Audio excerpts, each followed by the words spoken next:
Topic 3। আমাদের topic 3 তে বলা আছে ম্যাট্রিক্সের সমতা, অর্থাৎ দুইটি ম্যাট্রিক্স কখন সমান হবে কখন সমান হবে না, আমাদের ওই জিনিসগুলো নিয়ে আমরা ডিসকাস করব টপিক 3 তে। তাহলে প্রথমত আমরা খেয়াল করে দেখি, আমরা এ একটি ম্যাট্রিক্স নিলাম এবং বি হচ্ছে আরেকটি ম্যাট্রিক্স নিলাম। তাহলে এই এ এবং বি ম্যাট্রিক্স দুইটি প্রথমত আমরা বের করব যে ওরা সমান হওয়ার শর্ত কি, অর্থাৎ কোন শর্তে দুইটি ম্যাট্রিক্সকে আমরা সমান বলতে পারবো। তাহলে শর্ত নাম্বার 1 হচ্ছে অবশ্যই ম্যাট্রিক্স দুইটির মাত্রা বা অর্ডার সমান হতে হবে। অর্থাৎ আমরা যদি চিন্তা করি যে এ একটি ম্যাট্রিক্স যার অর্ডার হচ্ছে 2/3, তাহলে অবশ্যই এ ম্যাট্রিক্সের সমান যদি আমরা আরেকটি ম্যাট্রিক্স চিন্তা করতে যাই অর্থাৎ বি ম্যাট্রিক্স, তাহলে তারও অর্ডার হতে হবে 2/3। যদি এদের অর্ডার সমান হয় তখন এই ম্যাট্রিক্স দুইটি সমান হওয়ার পসিবিলিটি আছে। এবার আমরা আরেকটি শর্ত দেখি, যে শর্ত নম্বর 2 হচ্ছে প্রতিটির অনুরূপ ভুক্তি সমান হতে হবে। অর্থাৎ এ এবং বি ম্যাট্রিক্স দুটির তো ফার্স্ট অফ অল অর্ডার সমান হতে হবে এবং ওই ম্যাট্রিক্স দুইটির প্রতিটির অনুরূপ ভুক্তি হতে হবে সমান। আমরা যদি একটি এক্সাম্পল খেয়াল করে দেখি, আমাদের এখানে এ একটি ম্যাট্রিক্স আছে এবং এই ম্যাট্রিক্সটির অর্ডার হচ্ছে 3/3, এর অর্ডার হচ্ছে 3/3 এবং এখানে বি হচ্ছে আরেকটি ম্যাট্রিক্স যার অর্ডারও হচ্ছে এখানে 3/3। তাহলে এই উদাহরণের মধ্যে প্রথম শর্তটি তারা মেনটেন করে যে এ এবং বি উভয় ম্যাট্রিক্সের অর্ডার কিন্তু এখানে সমান। এবার খেয়াল করে দেখি যে প্রতিটির অনুরূপ ভুক্তি সমান হতে হবে। দ্যাট মিন্স প্রতিটির অনুরূপ ভুক্তি যদি সমান হয় তখন আমরা বলতে পারবো যে এ এবং বি ম্যাট্রিক্স দুইটি আসলে সমান ম্যাট্রিক্স। তাহলে খেয়াল করে দেখি, এখানে এর প্রথম কলাম প্রথম সারির উপাদানটি হচ্ছে 2 এবং বি এর এখানে উপাদানটিও কিন্তু 2। দ্যাট মিন্স এখানে 2 আর 2 কিন্তু সমান। এবার আমরা দ্বিতীয় ভুক্তির দিকে তাকাই, এখানে হচ্ছে 3 এবং এখানে হচ্ছে 3। যদি তৃতীয় ভুক্তির দিকে তাকাই, এখানে 5, এখানেও 5, দেন এখানে 1 এবং এখানেও কিন্তু 1। ঠিক তেমনি এখানে 0, 6, এখানেও 0, 6 এবং লাস্টের দিকে আমরা যদি তাকাই -1, 2, 3 এবং এখানেও কিন্তু -1, 2, 3। তাহলে আমরা কিন্তু এখানে দেখতে পাচ্ছি যে এ এবং বি ম্যাট্রিক্স দুইটির প্রতিটির অনুরূপ ভুক্তি কিন্তু এখানে সমান। তাহলে আমরা এখান থেকে একটি কন্ডিশন পাবো, সেটা অবশ্যই বলতে পারবো যে এ এবং বি ম্যাট্রিক্স দুইটি আসলে সমান ম্যাট্রিক্স। তাহলে আমরা এখান থেকে কি শিখলাম? এখান থেকে আমরা শিখলাম যদি দুইটি ম্যাট্রিক্সকে সমান বলতে হয় তাহলে তাদের দুইটি শর্ত মেনটেন করে চলতে হবে। একটি হচ্ছে অবশ্যই তাদের মাত্রা বা অর্ডার সমান হতে হবে এবং দ্বিতীয় শর্ত হচ্ছে প্রতিটির অনুরূপ ভুক্তি সমান হতে হবে। এবার আমরা যদি ম্যাট্রিক্সের সমতার যে একটি এক্সাম্পল দেখি, এক্সাম্পল নাম্বার 1 এ বলা আছে যে এখানে একটি ম্যাট্রিক্স এবং এই ম্যাট্রিক্সের সমান হচ্ছে আরেকটি ম্যাট্রিক্স, বলা আছে এক্স এবং ওয়াই এর মান নির্ণয় করো। তাহলে খেয়াল করে দেখি, যেহেতু এই ম্যাট্রিক্সটিও 2/2 অর্ডারের এবং এই ম্যাট্রিক্সটিও 2/2 অর্ডারের এবং এদের অনুরূপ ভুক্তি কিন্তু সমান হতে হবে। তাহলে আমরা লক্ষ্য করে দেখি, এখানে 2 এবং এখানেও 2 আছে এবং এখানেও 2 আছে, এখানেও 2 আছে, কিন্তু এখানে আছে y-1 এবং এখানে আছে 4। তাহলে আমরা এখান থেকে কিন্তু একটা কন্ডিশন পাবো বা একটা ইকুয়েশন পাবো, সেটা হচ্ছে y-1 = 4। কারণ যেহেতু এরা সমান ম্যাট্রিক্স তাহলে অনুরূপ ভুক্তি কিন্তু সমান হতে হবে। এই শর্ত আমরা লিখতে পারি যে y-1 = 4। তাহলে আমরা এখান থেকে কিন্তু খুব সহজে y এর ভ্যালুটি বের করতে পারি এবং সেটি হচ্ছে 5। তাহলে আমরা কিন্তু y এর ভ্যালুটি পেয়ে গেছি। এবার আমাদের কার ভ্যালু বের করতে হবে?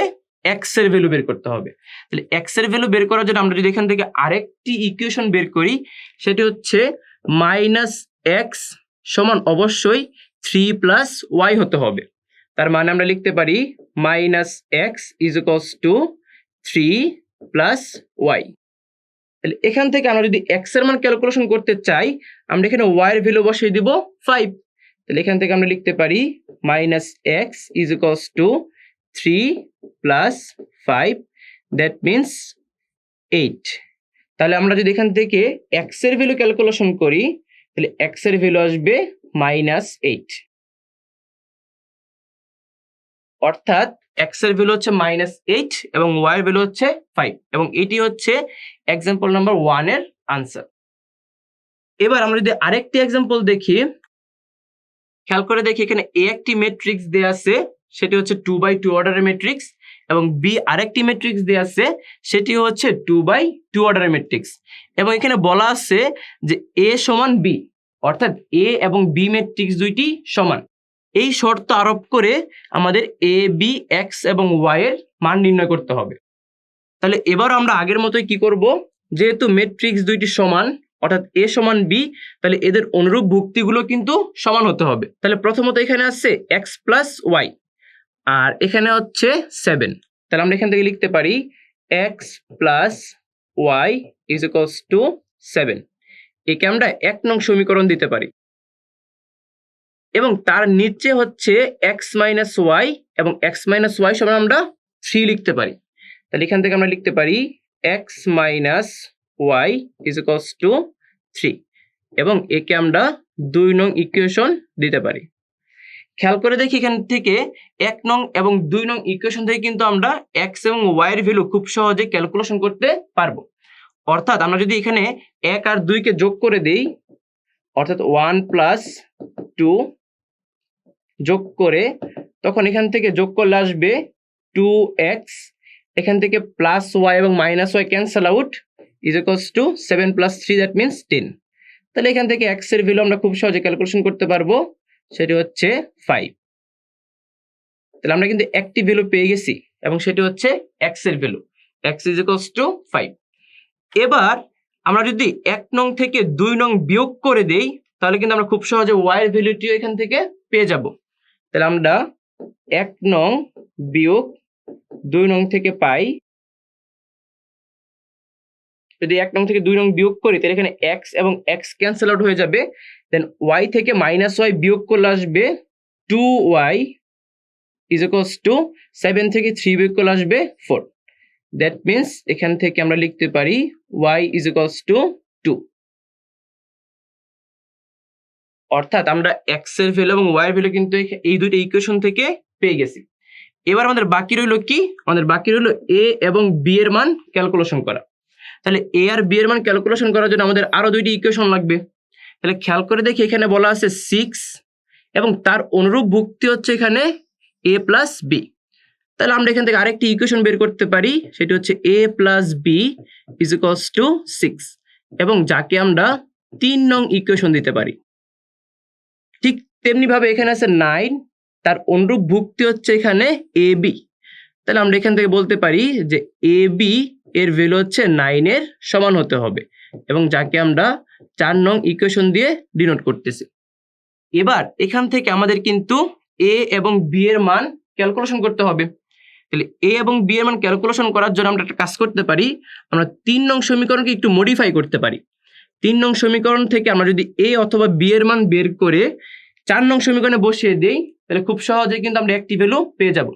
তাহলে এখান থেকে আমরা যদি a এর ভ্যালু ক্যালকুলেশন করি, তাহলে আমরা লিখতে পারি 6 মাইনাস b, অর্থাৎ এই b কে যদি বিপরীত সাইডে নিয়ে যাই তাহলে হয়ে যাবে মাইনাস b। এবার এই a এর ভ্যালু আমরা যদি 4 নং সমীকরণে বসিয়ে দেই, তাহলে খেয়াল করে দেখি এখান থেকে আমরা বলতে পারি যে এর ভ্যালু হচ্ছে 6 minus b into b is equals two 9। তাহলে এখান থেকে আমরা যদি b কে গুণ করে দেই ভিতরে, তাহলে আসবে 6b minus b square is equals two 9। এবার সবগুলো টার্মকে যদি আমরা এক সাইডে নিয়ে যাই, তাহলে এখান থেকে লেখা যাবে b square minus 6b plus 9 is equals to 0। এবার আমরা যদি এখানে একটা ফর্মুলা ফেলি, সেটি হচ্ছে a square minus 2ab plus b স্কোয়ারের ফর্মুলা। দ্যাট মিনস এখানে a স্কোয়ার হচ্ছে b square minus 2 into a means b, দেন 6 থেকে 2 এখানে লিখে ফেললে বাকি থাকলো কি 3, অর্থাৎ 2 ইন্টু 3 মানে কত 6, দেন প্লাস আমরা এই 9 কে লিখতে পারি 3 স্কোয়ার। তাহলে আমরা এই জিনিসটাকে সূত্র আকারে লিখলাম a square minus 2ab plus b square. তাহলে এখান থেকে আমরা যদি ফর্মুলাটা ফেলে দেই, সেটা হচ্ছে b মাইনাস 3 তার whole square is equals to 0। Then আমরা যদি উভয় সাইডে রুট করে দেই তাহলে লিখতে পারি B minus 3 is equals to 0। Then এখান থেকে আমরা বি এর মান খুব সহজেই পেয়ে যাচ্ছি এবং সেটি হচ্ছে 3। তাহলে আমরা কিন্তু এই ক্যালকুলেশন করার পরে এখানে বি এর ভ্যালু 3 পেয়ে গেছি। এবার আমাদের কাজ হচ্ছে এই বি এর ভ্যালুকে এইখানে বসিয়ে দেওয়া। তাহলে আমরা কিন্তু খুব সহজে এখান থেকে এ এর ভ্যালুটি পেয়ে যাব। তাহলে আমরা যদি এখানে বি এর ভ্যালু 3 বসিয়ে দেই তাহলে আমরা লিখতে পারি a is equals two 6 minus 3। That means এখান থেকে আমরা এর ভ্যালু পাবো 3। তাহলে এক্সাম্পল নাম্বার 2 তে আমাদের যেই মানগুলো বের করতে বলা হচ্ছিল এ বি এক্স এবং ওয়াই এর মান, আমরা কিন্তু সেই ভ্যালুগুলো এখানে পেয়ে গেছি। এ এর মান 3, বি এর মান 3, এক্স এর মান 5 এবং ওয়াই এর মান হচ্ছে 2। এবং এই চারটি কিন্তু আমাদের এই ম্যাথের আনসার।